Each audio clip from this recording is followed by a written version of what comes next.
السلام عليكم. لا تنسوا الاعجاب بالفيديو والاشتراك في القناة تشجيعا لنا لنستمر بنشر المزيد ان شاء الله. الفيديو هذا باش نحكيو على مباريات الجولة الخامسة يوم الخميس 11 سبتمبر. كانت تلعبت ماتش الشبيبة القيروانية مستقبل مرسى.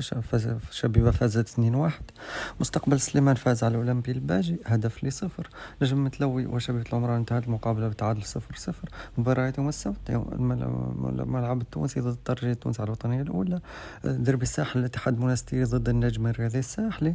ومباراة اتحاد بن كردان والنادي البنزرتي هذه يوم السبت. يوم الأحد مباراة نادي أفريقيا والنادي الصفاقسي. ومباراة أيضا المستقبل قابس والترجي الرياضي الجرجيسي على الساعة 4 كامل مقابلات. هذه مباراة الجولة الخامسة، وكل مباريات الجولة الخامسة رسميا منقولة 8 مقابلات منقولة بين الوطنية الأولى والوطنية الثانية على التردد الأول والتردد الثاني، زوج ترددات لأن مقابلات في نفس الوقت. الوطنية الثانية في نفس الوقت زوج قنوات الوطنية الثانية.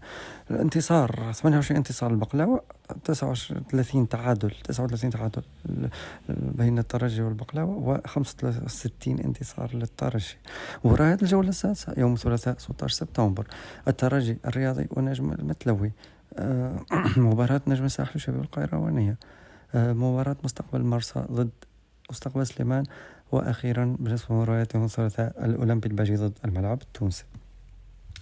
مباراة يوم الأربعاء شبيبة العمران ضد النادي الإفريقي. النادي البنزرتي ضد مستقبل قابس. أيضا النادي الصفاقسي ضد بن كردان والترجي الجرجيسي ضد الاتحاد المنستيري. مباراة أيضا يوم الأربعاء 17 سبتمبر. هذه الجولة السادسة.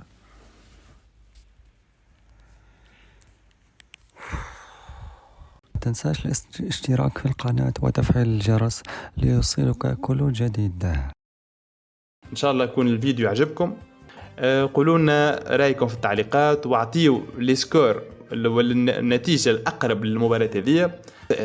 نتلقاو ان شاء الله في فيديوهات أخرى. بالتوفيق للجميع وإلى اللقاء. ما تنسوش الاشتراك في قناة الكل يوصلكم كل جديد يهم المنتخب الوطني التونسي من اللاعبين المحترفين والبطولة التونسية. اشتراك في القناة وتفعيل الجرس ليصلك كل جديد.